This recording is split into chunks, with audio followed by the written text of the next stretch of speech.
call this meeting to order. 1A, roll call. Mr. Hennis. Here. Mrs. Dolezal. Here. Mr. Wright. Here. Mr. Lopez. Present. Ms. Hawkins. Here.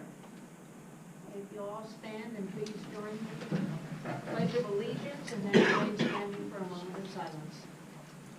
I pledge allegiance to the flag of the United States of America and to the republic for which it stands, one nation, under God, indivisible, with liberty and justice for all.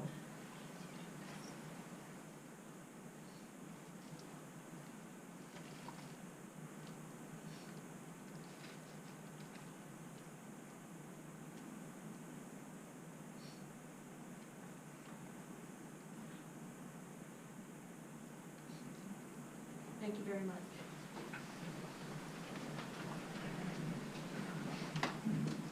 Item 2A. Move to adopt the agenda of February 4th, 2020 as presented. So move. Second. Discussion? Mr. Hennis. Aye. Mrs. Dolezal. Yes. Mr. Wright. Aye. Mr. Lopez. Yes. Ms. Hawkins. Yes. Item 2B, move to approve the minutes of January 14th, 2020 as presented. So moved. I'll second. Discussion? Mr. Hennis. Aye. Mrs. Dolezal. Aye. Mr. Wright. Aye. Mr. Lopez. Yes. And Ms. Hawkins. Yes. Item 3A, Student of the Month recognition.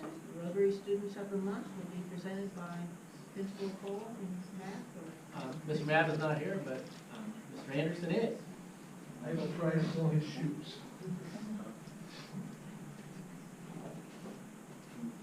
Logan Brown, come on up. You're the next contestant.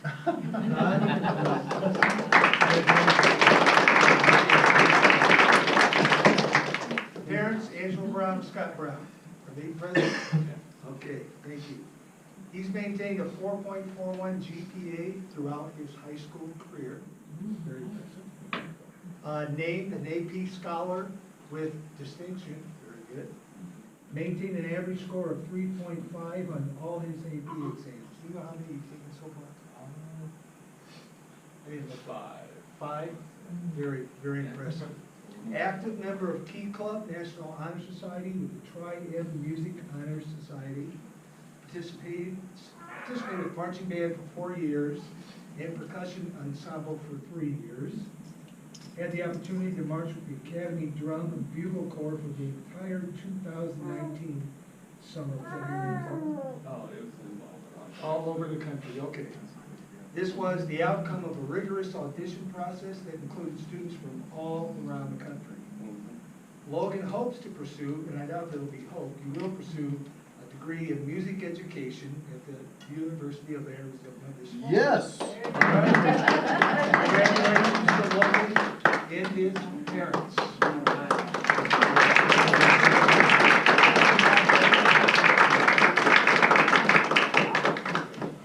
Congratulations, Logan. Good job. Congratulations there, young man. I said congratulations. I'll give you this.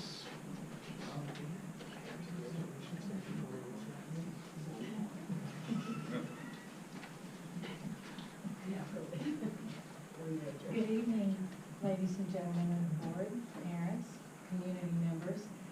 My student of the month at Vista Grande High School is Isabella Salazar, and I don't believe she's here tonight because she's cheering. We have a couple games going on, but I'd like if you don't know her, I'd like for you to get to know her a little bit, and if you do, then please congratulate her.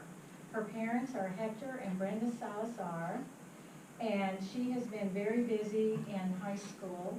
She's been a member of Student Council, Yearbook, American Indian Business Leaders, Journalism, Travel Club, AP Club, and Elite Dance Company, where she has either held or currently held an officer position.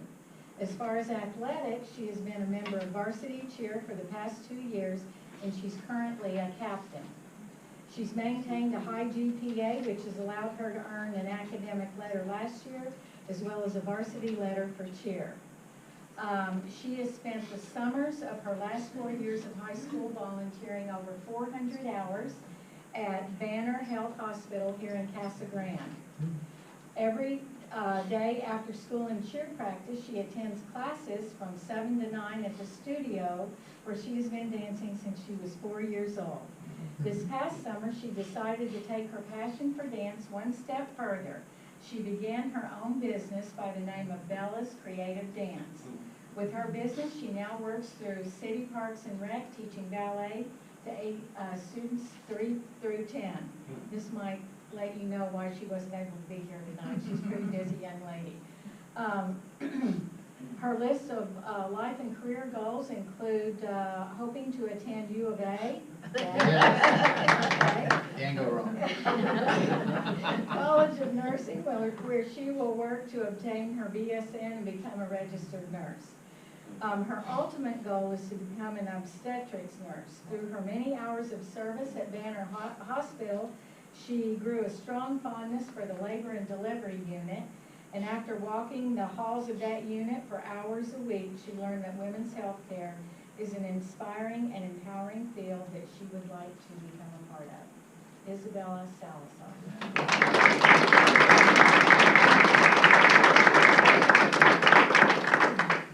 Okay, next we'll have the CTE Students of the Month presented by Stephanie Adams and Kim Ray. Good evening. Thank you for having us this evening, and thank all of you for being here as well. This is quite an opportunity for us to recognize one of our bright stars in our culinary program, and we appreciate the opportunity to do so tonight. With me, I have Myrene Ramirez. She's our VG Culinary Student of the Month. She's here with her mom, Emerise, and her dad, Julio, and members of her fan club. They are all color coordinated, I've noticed. Myrene is a third-year student in my program, and they are interns for us. And what many of you may not know is that we do have that distinct privilege of having some of our students for 3 years. So it's really an honor tonight. I'm trying to recognize Myrene. She was nominated by her fellow interns. It's hard for me to choose between them, so I make them do it.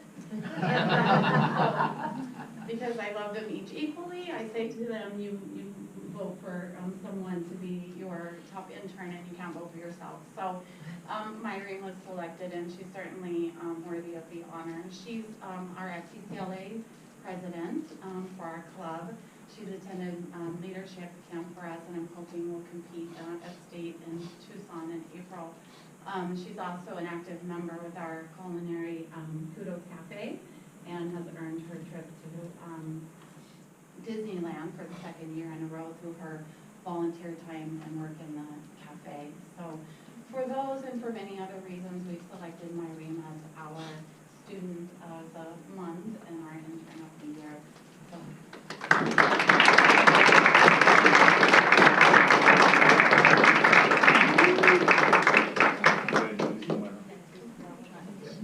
That's great work.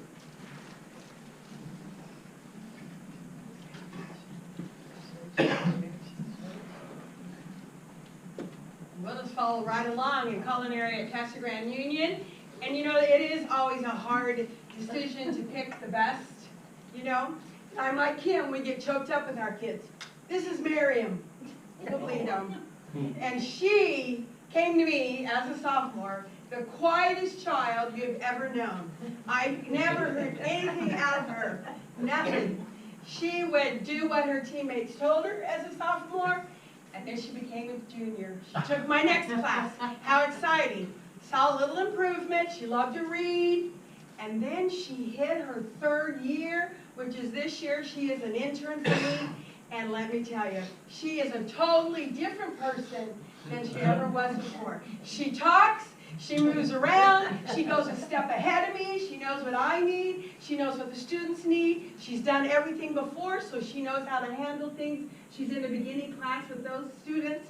And let me tell you, she has blossomed, blossomed, blossomed. Wow. And I know her mother Norma's here, her brother Eddie, and I know they're very proud of her because I am. So this is Miriam, my student of the year, I will call it.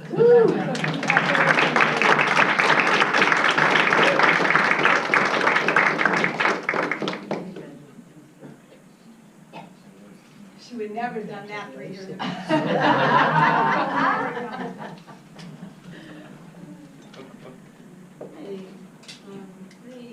V, now it's to recognize employees of the month. I'm going to ask Mary Ann to come up and assist me as always.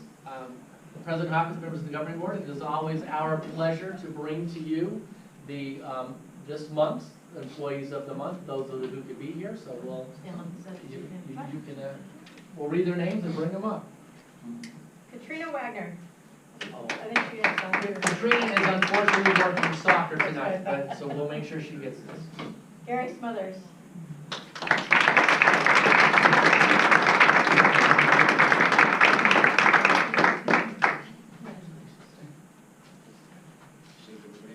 Zona Campus.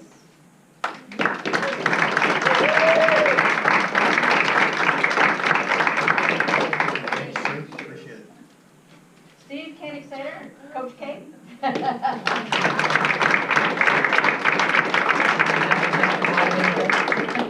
The red discounts, is that provided?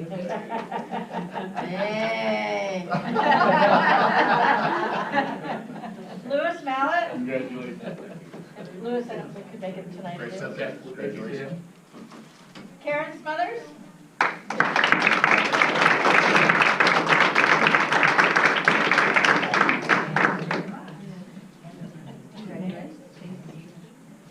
Lauren Martinez.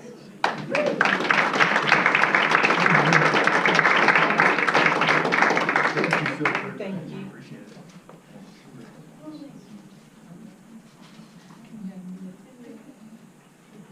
Angel Salinas.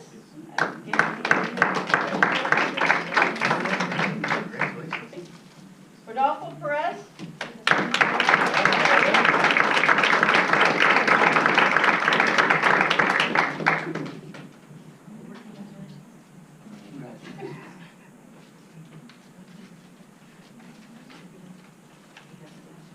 And Ivan Mendoza. I don't think he can make it either.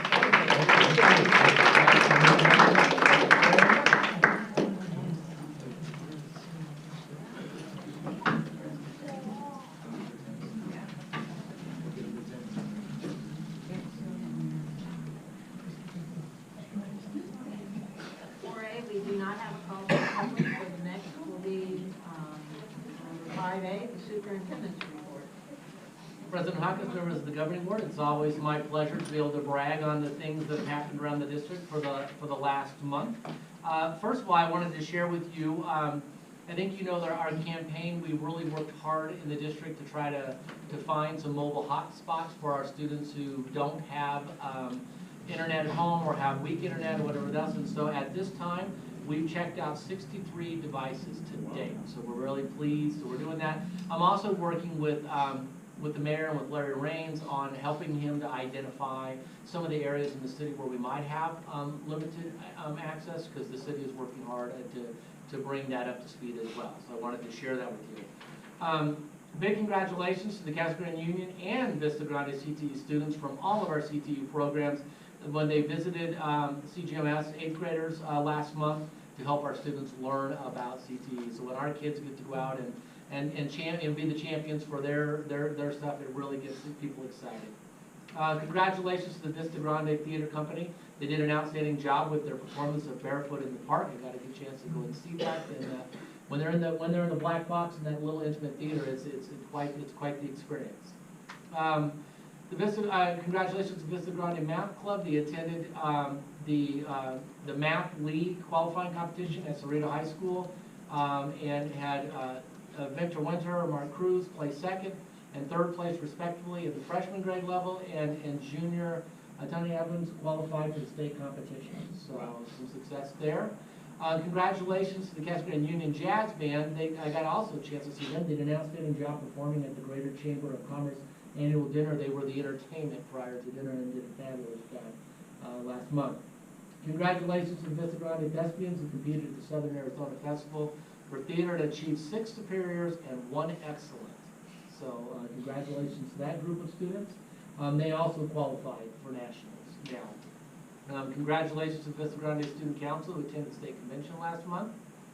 And I wanted to say a big thank you to the Casa Grande Union High School District administrators, teachers, and district office staff who attended the PLC Summit last week. We had a group of 20 of us who had a chance to go down and collaborate and learn how to continue to improve our district through the PLC process. And it was just an outstanding conference and a great time, so thank you for all those who gave up their time to go be a part of that, because we know when teachers are out of the classroom for 3 days, they took on about a week's worth of work to be out of their classrooms. Congratulations to the Casa Grande Union Marine Corps JROTC drill team who competed at the Marcus Dediza High School Drill Meet and won trophies in the following. They had first place for armed regulation, first place for varsity color guard, second in the armed inspection, and second in the unarmed regulation. And then it is that time of year that is senior nights, and Linda was talking about that, but all of our senior nights for our winter sports. We've already had our wrestling senior nights. The Casa Grande Union boys soccer senior night was last week. Girls Vista Grande basketball was last week. Vista Grande girls soccer was tonight. The Vista Grande boys soccer is Thursday night, as well as Casa Grande Union boys basketball, Vista Grande boys basketball, and then a week from tonight, the Casa Grande Union girls basketball will have their senior night. So those are always special times. They're joyous and sad all at the same time when seniors get to play their final meet at home. And then I'd like to say congratulations to all the teachers and students at Vista Grande who put on the Pride Pep Assembly last week. Positive, respectful integrity, determined excellence is what Pride stands for. An outstanding turnout, and the kids and students were just a great job. So thank you for all of them, and that will conclude my report. 5B, demographic study. Mr. Rick Bramer will present the demographic study for us.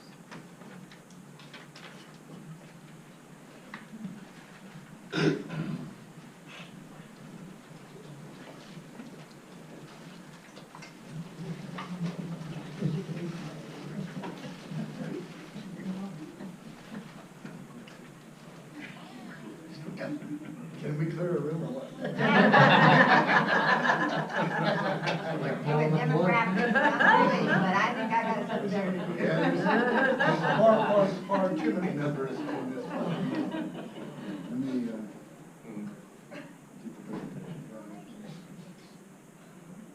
Uh-oh. There it goes. yeah. President Hawkins, members of the board, Dr. Beatty, it's our pleasure to be here tonight to present the results of our demographic study. It's been a while. We were actually in front of some of you I recognized from 2007, 2008. And yeah, at least, Mr. Wright, you weren't on the board at that time? 2002. 2002. Yeah, this is much better. This is much better. Might have been a little bit more realistic than that last one. Well, the other thing is that, of course, I think in 2007, 2008, we all thought the housing boom was going to last forever, which of course it did not. And so many things have changed since that time, but challenges and really our scope of work haven't changed too much. Scope of work involves, careful analysis of all past enrollment data we can lay our hands on to grade level characteristics, the geographic distribution of the students. Our specialty is kind of looking not just at total enrollment, but where within the district certain enrollment trends are occurring. And then whether we want to or not, we have to track and now actually try to project how many students are going to be served by other providers in the district, because that's really become one of the key determinants of the enrollment. Demographic characteristics of the population. When it's not strictly about growth, you have to start looking a little more carefully at the age structure of the housing units, or the householders, I should say, the types of buyers that are coming in to the market, and really evaluate what that means in terms of the student population. And Don Graves in our office has been with me for pretty much forever, but he does all of our real estate work, evaluating the potential impacts of residential development. and he is an expert in that area, and has done a lot of work, you know, all across Arizona, and his accuracy is actually better than mine. So we'll just leave it at that. We do two models, a district level, kind of top down. How does your district fit into Pinal County, state of Arizona, and kind of the macro trends that we're seeing out there? Housing characteristics, type of housing people are looking for. The sub-district stuff is where we look at the sort of the neighborhood level and this bottom-up concept that we use to get at least some of the accuracy that we're normally able to achieve. In this case, you know, your district is a challenge because, as you know, it's incredibly large. And so, you know, we're actually developed 4 separate sub-district models in your case, one for each of the elementary districts. And then within the Casa Grande Elementary District, you could have partnered this study with them. We did them at the same time, which saved you both a little bit of money. But then that takes it down to those blue square levels. So we're actually dividing up the most populated part of the district up into over 300 smaller planning areas. And that's where the real meat and potatoes kind of the analysis comes in. But we're going to start back at the top. You know, for people who don't know or may have not been here as long as Mr. Hennis. But the enrollment in the district back in 2000 was right around 2,500 people. And we basically had a 50% increase between then and 2009 and 10. And that was really the glory years of growth in the district. Some years reaching 9% growth. And then just like everyone else, and actually kind of less than everyone else, between 9, 10, and about 12, 13, well, 2 things happened. Obviously, we had a big recession. And so many houses were vacated that had been built. The population generally fell, at least a little bit. Areas that are more heavily Hispanic fell more. So that impacted this community a little bit more than some others, but not so much at the high school level. The bigger hit was really at the elementary school level. And really since then, and even during then, that we were a little bit of bouncing up and down in those enrollment numbers, but really it's changed by 56 students in like the last 10, not 9 or 10 years. So essentially nothing. You might as well just draw a flat line and call it a day. And the immediate data underneath it tell the story, because there's been about a 600 person, school-age person increase.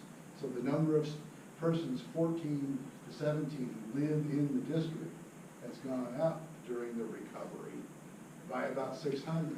The charter school enrollment's gone up by 500. So that's why you continue to see this sort of break even, and it's up a little bit, down a little bit, because people keep changing their minds about what school they want to go to. And students typically don't move one at a time, they usually move in little groups. And so you get these bumps up and down, but essentially, the bottom line is that there's really no change to speak of. And you see it even, this is where we first break the enrollment down into cohorts, groups, K2, 3, 5, 6, 8, 9, 12, divided by the number of grades in each of those groups. It sort of normalizes it in the average number of students per grade.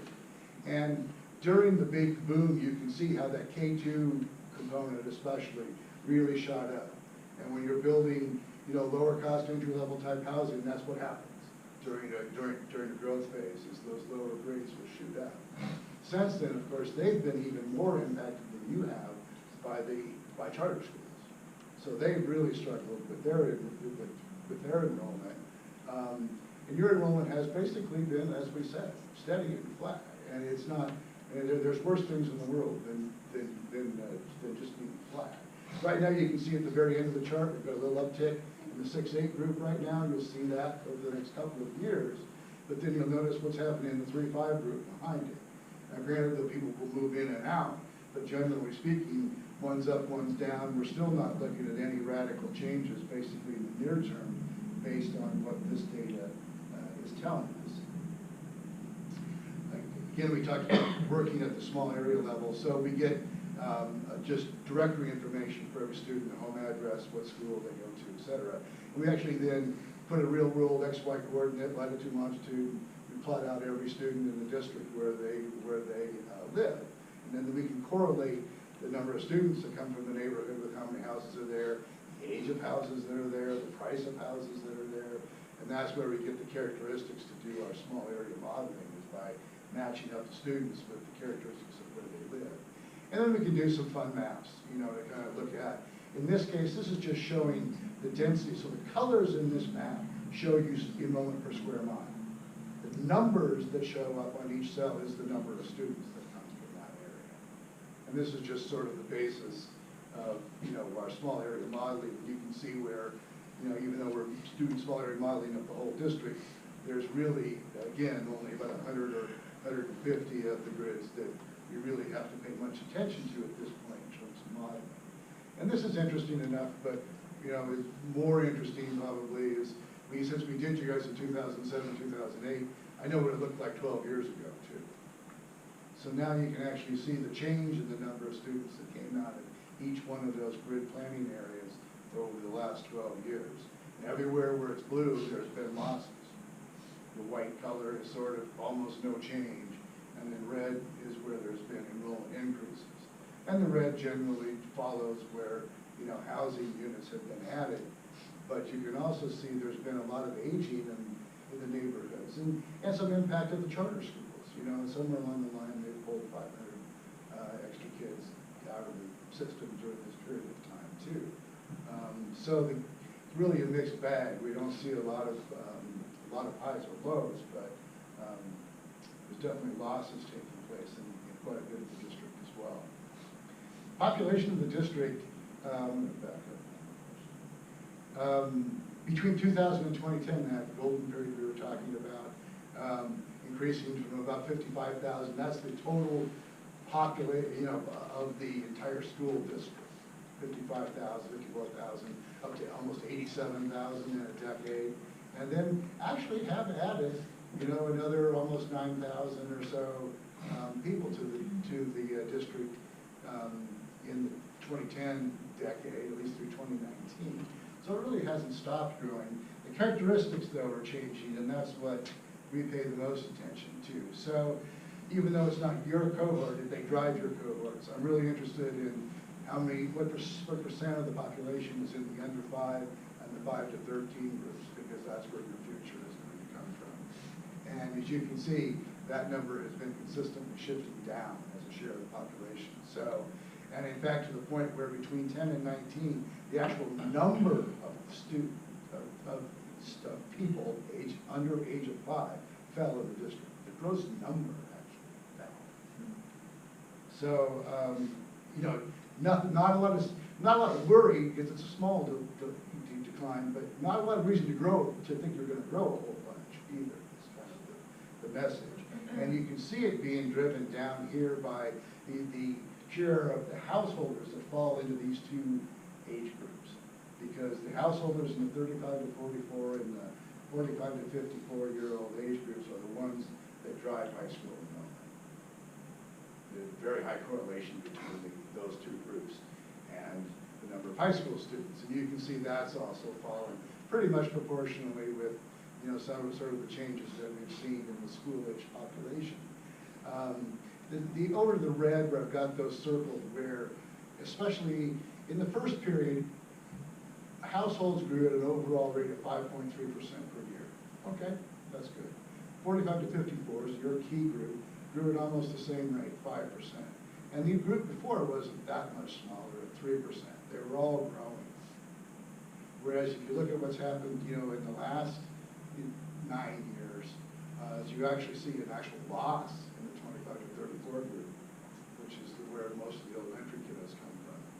And then very small gains in the other childbearing cohorts, while you see the growth that has been occurring, 65 to 74 and 75 and over, which during the recovery down here, what's happened is that the population has traded places. So families were pushed out while those houses were empty, older people moved in. And even in the developments, you know, you've got some age-restricted development, but even the ones that aren't, we're seeing a very high proportion of empty nesters. Not necessarily what I would call retirees, but certainly empty nesters coming into those units.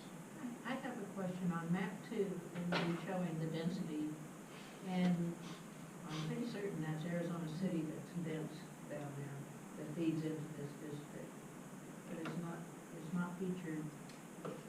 Well, it is when you look at the number of students, you can Okay. see that high cluster there. Down there. There was south that by distribution of 10 and students, yeah. Yeah. That So, cluster. so there it is, but then when you add it up, see, it's 433 kids. It's just a large area. So Okay. it comes in at 3 to 10 per square mile, because it's a larger grid. But in reality, there's actually 400, can I read that number? Is that 453? Kids that are coming basically out of Arizona City. Okay, yes, So you get it, you do, no, you're absolutely right. I don't You do get a, I don't see it, I guess. well, it's just that these areas are colored, like this entire area has 453 kids in it. Oh, so Most that's of the them- whole area, okay, so you just put it all there. Right, so I didn't do sub-area modeling there. Okay, that's fine, No, I just didn't, no, it's important that we all understand what we're looking at. That's one of the reasons why we're here. okay. But 453 is K through 12? No, That's strictly high school? that's strictly high school. Okay.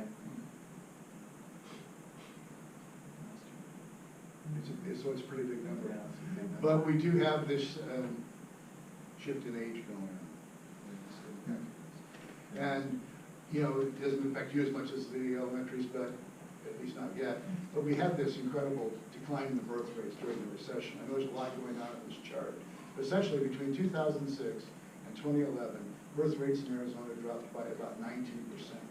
The number of births dropped 17%. There was a little bit of growth in there. Pinal County was even more exaggerated, where the birth rate fell by 27%. The number of births only fell by 12.8% because there was still some actual growth going on in some of those cohorts. But we've been living with that now. You know, that hit us. If you lag, you see where I wrote kindergarten down below. So that started hitting us in like 2011, and we had these downs all the way till 2016. And now we've been in this little period here where birth rates kind of flattened during the recovery. And almost all demographers, including me, thought that that was the sign that they were going to go back up, because usually that's what happens. During a recession, people don't have kids, and then when things improve, they go back and they have kids again. Well, guess what? They decided they didn't really want to have kids anymore. So, you know, it's basically now we're into our fourth straight year of another decline, which was completely unexpected. Which, just as a question, that shows that probably the income is benefiting a block of folks, but not everybody. Yeah, it's income, it's also just a lot of 35 is the new 25. Sure. And so we've built in this gap, which will be a one-time lag. Right. Eventually we'll catch up, but people are just putting off the decision, you know, to have children until they're 30. Sure. We'll call them millennials. Yeah, basically. So Wait we may for see career it before pick up kids. again eventually, but right now, we're getting a double whammy, you know, kind of out of the income problems and also out of the fact that people's attitudes and mores have changed. It's pretty fundamental. But it doesn't mean we're gonna have a whole lot more kids. The 12.9% decline in the birth rate over the last 4 years in Arizona is brought by the fact that we actually have growth going on. So the rate can go down, but the total number of births only went down by 7%. Pinal County was even, the birth rate fell by 12.8%, but the number of births in the county is only down by 1.5%. So we're not gonna see any, I don't think, really real negative impact on enrollments in Pinal County necessarily, although you're impacted by the whole state, number one. But it's certainly gonna buffer any growth you would have. You know what I mean? It's kind of like what you didn't get. So, Lori, so we talked about charter schools, and right now there are 4, at least we have identified. And we talked about earlier how, you know, back in 2010, there was 2 schools, 187 kids. That's 3.6% of the number of the people aged 14 to 17 in the district. And now it's up to 700, so we've got a 500 plus student increase. It's 12.5% or 12.1% of the school age population, which isn't that high. And I'll get back to that in a minute, but there's many places where those numbers are actually much higher than that. Don's going to talk to us about development. 10 years, there's been about 3,000 housing units built. You can see that about a quarter of them have been in the last year, which is why the numbers take a big jump. And about half have been age restricted, which is the green part of the bars. Now, last year, it was a big jump, and it's been the most housing permits since about the 2007 and 8 period. And it's a big jump, and it's impressive. We might want to keep in mind that in 2005 and 6, there were over 3,000 permits. That was during the boom, there was 2,000 or 3,000 permits a year. So it was a lot bigger issue. But the market is improving. It's still a little uneven, but it is improving. The permits recently are marked by the green boxes. You can see, down in Arizona City, there's several. But they've only been doing about 20 or 30 for the last couple of years. And there's some clear out on the far western edge, scattered around, which has kind of always been the case. But the bulk have been right within the city of Casa Grande. It's all fairly concentrated. And that is something we could expect to continue. Potential is enormous. What we have here, and this chart can be a little bit confusing. The low density is in the blue bars, and green is a medium or a higher density single family. One thing that kind of jumps out, at least to me, is the orange part of the bar is multifamily, and there's almost nothing showing up. And we expect that's going to be the case. This probably is not going to be much of a multifamily market. What we would probably want to keep an eye open for is single-family rental properties, which is one of the fastest growing segments of the market right now. In non-age restricted active projects, there's about 6,000 lots. That does, however, include Arizona City. This kind of artificially makes that number seem larger than it is, because those houses will be built over a number of years. There's also the infill and the dormant categories. The dormant includes Desert Carmel, and basically just the way that we have them categorized, it makes for a huge number of lots. And again, it kind of distorts and it makes it look like there's a lot more than. What about some of the properties north, just straight north of the high school? There's a dormant area also, and then straight east off of Treckle, there's another big dormant area with a lot of lots. Lago still has a lot of empty lots associated with it also. There are what we refer to as a dormant property is something that has had housing built and then stopped. Not infrastructure, had actual Not housing. infrastructure, actual houses. Okay. So when you read in the newspaper and they talk about the dormant properties, they have a different definition than we do. Okay. But there is still a considerable amount of dormant property. The infill includes all the rural properties all over, which again is an enormous number. It'll be stretched out over a lot of years. Probably what's more interesting is we've got about 4,500 lots showing up in what will be new projects that we expect could start development, not to build, but to start development, like in the next 10 years. And those, in many cases, would include dormant properties, the ones that have infrastructure and just no construction. We see some of those coming up. So anyway, the long and the short of it is you have an enormous potential, because there's another 100,000 we're not even showing on here. This is basically the same thing except geographic. The yellow areas are single family. Again, you're not going to see any orange areas because we aren't showing hardly any multifamily here. But you can see it's stretched all over the district. Way to the south, way to the east, to the west. And a lot of this is because a lot of these projects were introduced during the boom years, and a lot of these are probably not going to see the light of day for a really long time, if ever. But still, just to keep in mind that, there's an identified potential. In most cases, they have plans of some sort. And even though we don't expect to see most of these happen for 10 years, not longer, the potential's there if somebody decides to move ahead on something. So it's just worth keeping in mind that there's potential, even though we don't expect to see it right away. The timing map, again, is color-coded. Red refers to active projects. When you see Arizona City is all in red, because we consider that an active project.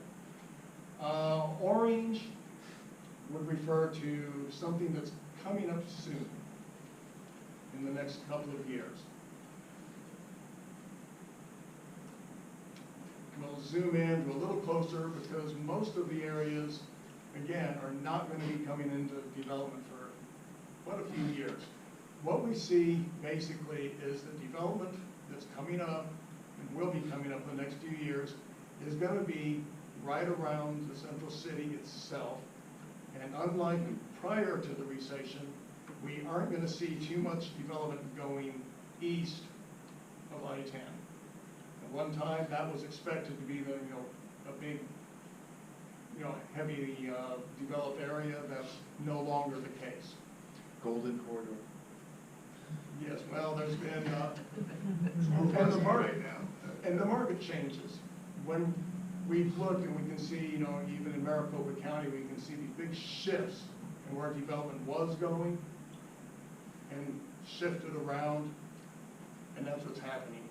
Is that because of smaller lots, or, what? There's actually a number of areas, a number of reasons because of the economics involved, what was going to be developed.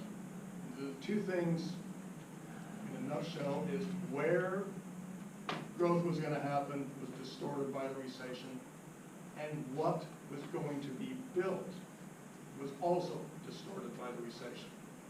And in some cases, you would see projects brought up, planned, in some cases platted. By the time the market was recovering, those plans sometimes just didn't work anymore because the market itself had changed. So we've seen a lot of shifting around, and we're going to see it here. What we can expect to see is, first off, you've got about 700 lots of Mission Royale. They're almost finished with the age-restricted part. You've got D.R. Horton and Starlight Homes building now. Meredith is going to be building in the family section. And that's a lot of houses, a lot of potential there. You also have Cottonwood Ranch with about 300 lots. It's also D.R. Horton. Tamaron. We have Wade Journey, which is kind of a new entry or entrance to the market. And Villago's got about 240 lots in the first phase. They have some water issues. It's going to delay the second phase. We'll have Gila Buttes and Dominion Ranch also starting up.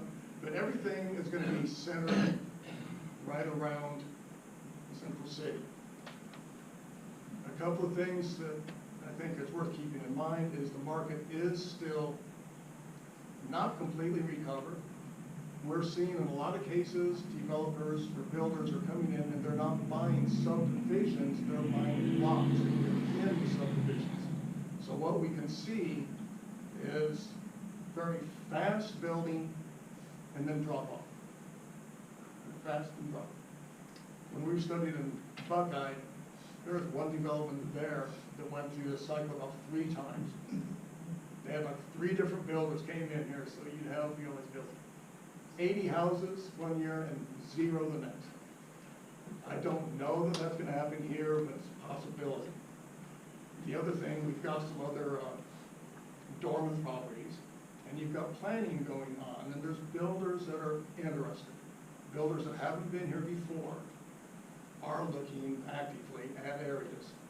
So there's planning going on at G Diamond. McCarthy Ranch has 4 subdivisions that already have the infrastructure. So if somebody decides to pick up some of these properties, again, you can see pretty rapid growth. And how rapid it gets at the level, we're a little cautious so far, just because of the way the market has been going lately.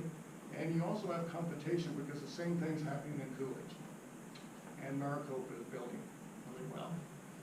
But we do see plenty of growth happening, but it's gonna be right in the city because they're running now. We're not seeing anything spreading out too far so far. Maricopa actually passed Casa Grande in population, was a couple weeks ago or something? Yeah, they've been like that? announcing now for a few weeks now that they're a larger population now in Maricopa than here. We have better what? Well, there's I said we still have a better location. there's actually a here, that's kind of a, that's. Yeah, the only problem we have is we have 26 miles of I-10, also two-lane highways, it's a nightmare a whole lot of the time, so that's, you got a pinch point there.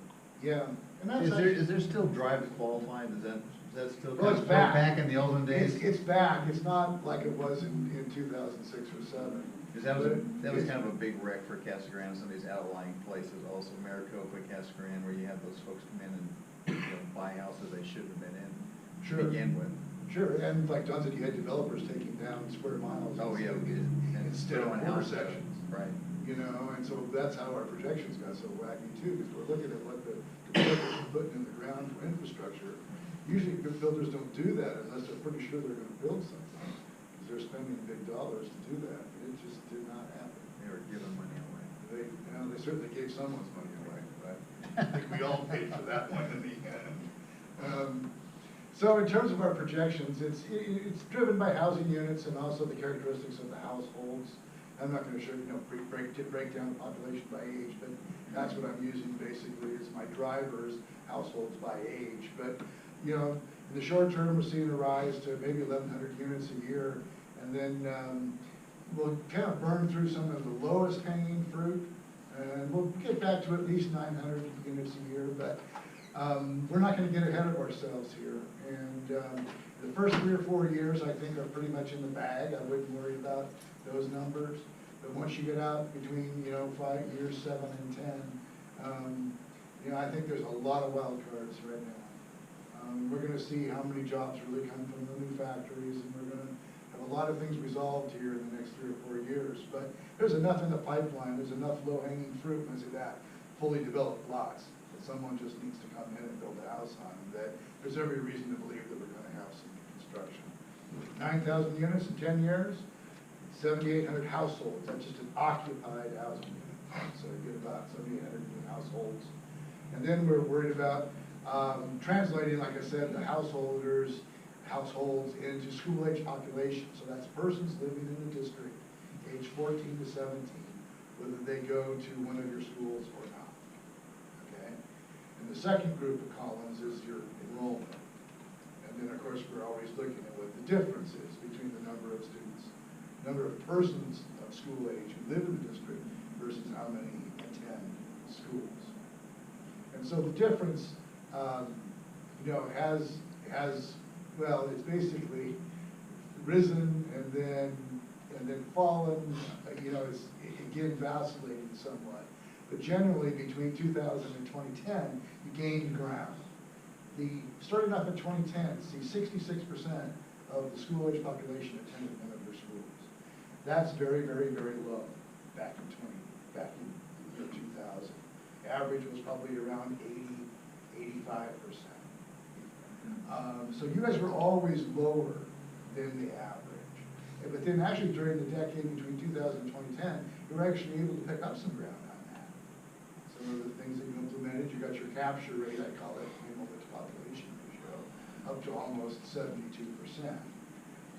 But remember, between that period of time, we only had, at that moment in 2010, was only 187 kids in charter schools. Yeah. And since then, there's been a 500 student increase in charter schools. So your capture rate, that ratio, has gone back down. And right now, we're down to around 62, 63%. Queen Creek, you're very much, on par with, say, at Queen Creek, because they've got a lot of charter schools. They weren't able to build schools when people were moving in, so the charters built them for them. And there's no going back on that one.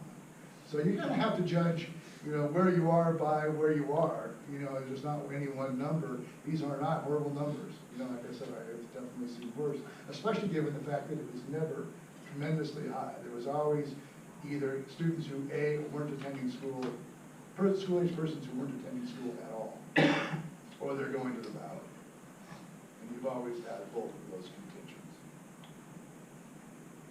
So that would be an increase. Well, basically in this scenario where we're following the trend, enrollment would actually fall over the next 10 years, even while we're building 9,000 housing units. Is there any way to tell how many are going to the valley or how many are going out of district?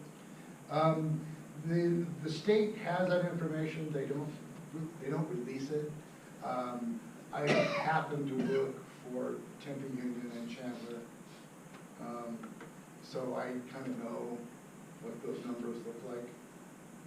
That's obviously the information I can't really share. I know it happens. It's probably not as big as it used to be, though, since you have the availability of charter schools here. It's not as big as it used to be, particularly not into Chandler. Right. Tempe Union's still picking up quite a batch. But it is decreasing. I would say that. Maricopa, it used to be 800 kids a day left Maricopa, right, to go to school. And that number is slowly coming down too. So I think schools get better, people get more used to their communities. At first, everybody was an expert from Chandler who moved to Maricopa. They didn't like Maricopa schools because they were used to Kyrene. And so they all fled back, basically, to go to school. But that's calmed over time. So anyway, this capture rate concept, you can see it's been tracking down at about 1% per year. If I look at the whole last 9 years, that's the Y is minus 0.0098, so about 1% per year down in the capture rate. But interestingly, if you look at the last 3 years, it's almost flat. We've been holding our own basically over the last 3 years. So it kind of raises questions about what to do with the projections, given that this capture rate concept is probably about the most important thing going right now. So I came up with 3 different scenarios. And so if the trends were to continue, where we were losing 1% per year, then we would go through this 10-year period and be down 126 students. If we look at what's happened over the last 3 years, which is only 0.4% decline per year, then we end up with a net increase of about 180. And if the capture rate stays exactly as it is today, if it stays at that, excuse me, what was it? It's not going.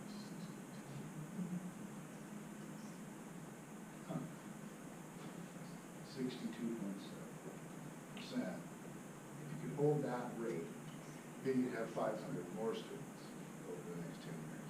So in the short term,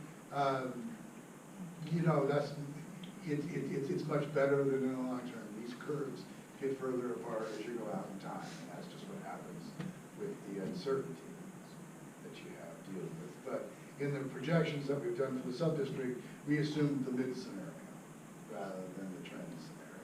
So when you see numbers in the report about the schools, you get down to that level, it's all based on the mid. That's my best estimate of where you're actually. We do that, again, bottom up. There's a geographic component to it where we're looking at neighborhoods where we're still expecting some decline, those in the blue, and then grids where you see a lot of red, or of course where we have, mostly where we have new homes coming online over the next 10 years. And then. Go back to that one again, say that one more time. Sure you bet. Please. So the Reds are increases. Except for the red on the extreme north? That's the Saskatoon Indian community. Yeah. And their demographics are changing. And it's actually, prosperity has brought some people back. Oh, yeah, no, they've developed some nice homes there, just so. Yeah, it's a good thing, I think. Yeah. But their numbers have been increasing, so I'm carrying that forward, I'm not sure. Okay. But that's where it's coming from. I think it's a good thing. Interesting. In order to kind of help us understand maybe the projections, since you only have 2 attendance areas, I broke it down into, we broke it down into 8 kind of sub-areas, so you'll be able to see the data for those individual areas. And it shows, you know, you can see not only that most of the students are in, say, Area 1, so 32% of your enrollment comes from that one tiny little area right square in the middle of that. So a third of the students come from there, et cetera.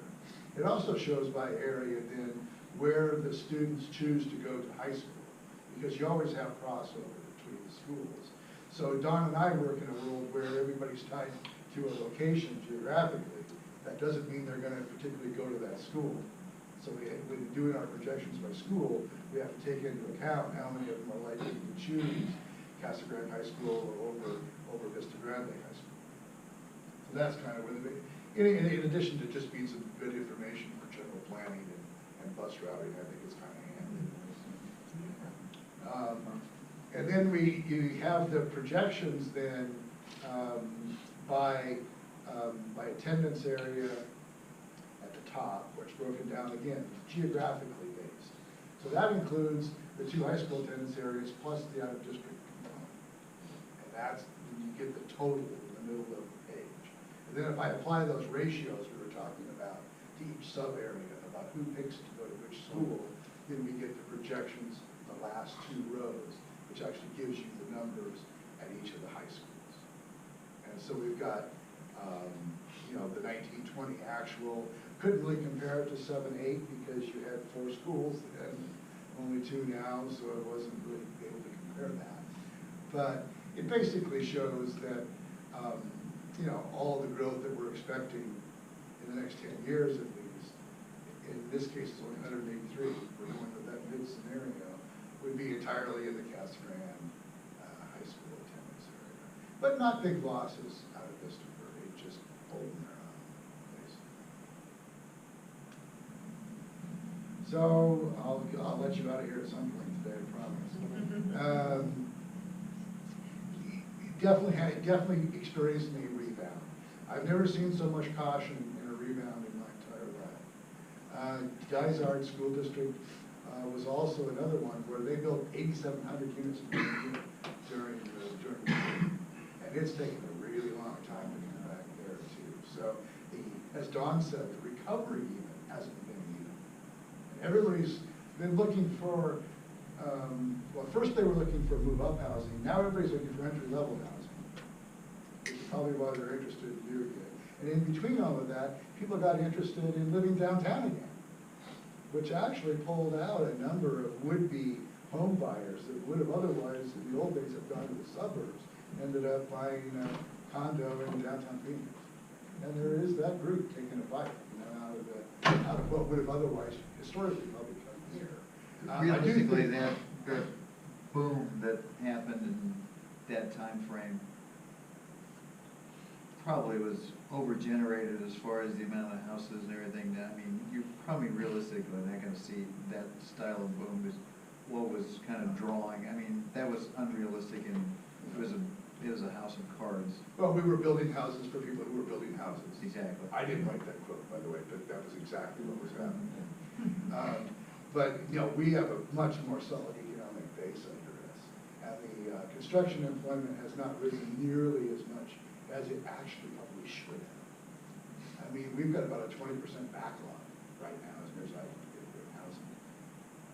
So that's one of the reasons why even if we have a slight recession, I don't think Arizona's going to feel it a whole lot. Because we have real jobs now. It's not just building houses for people who are building houses. And obviously locally, these 2 big car factories, you guys saw the, you know, been following, but 750 jobs at Lucid by the end of the year. Sounds pretty good to me. I wonder, we'll have to find out how many of them are going to live here and how soon. I don't think everybody's going to move here on opening day. But we'll see how long it takes people to react to that. And you're also front and center for the jobs that are going to be created at Nicola. I can't say that. Nicola. Yeah, anyway, so you're in a very, very good position, and I think that the success of those sites is going to drive your housing beyond just the entry-level stuff that people are trying to do right now. It's going to be a head of household kind of a job, those will be game changers.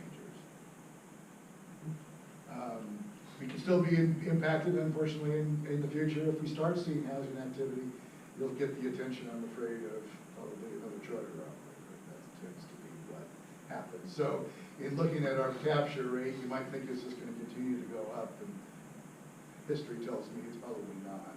If there's more kids, there'll be more charter schools. Right. You're definitely overall well-positioned. Don and I are pretty bullish on Casa Grande to begin with, but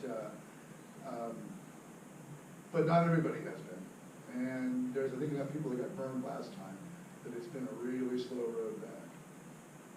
So there's a lot of hide and watch going on. There probably should be a lot more houses being built right now than there is, but everybody's a little bit nervous, and they probably should be.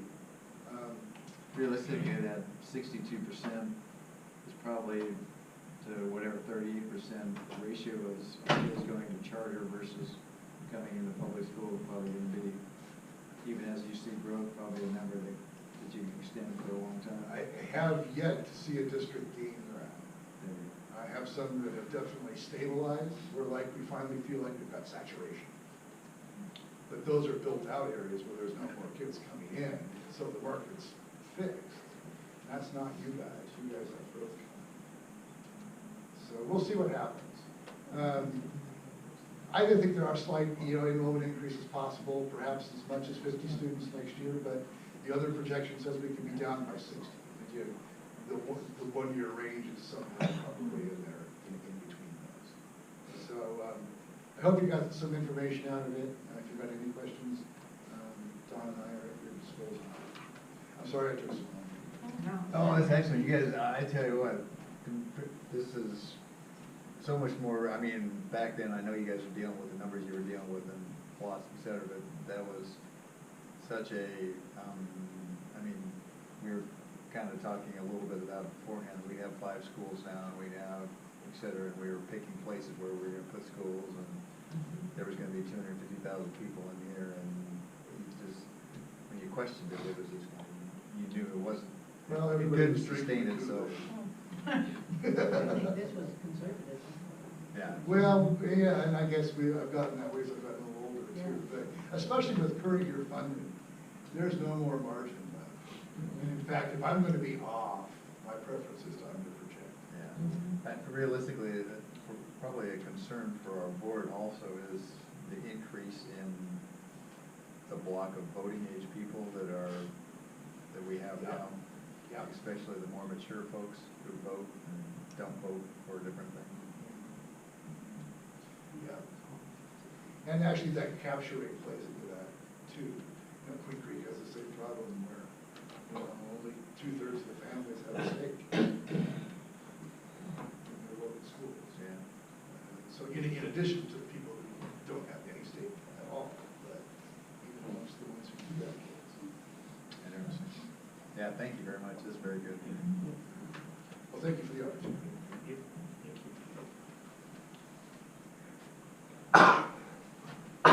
Bless you. Well, I guess the whole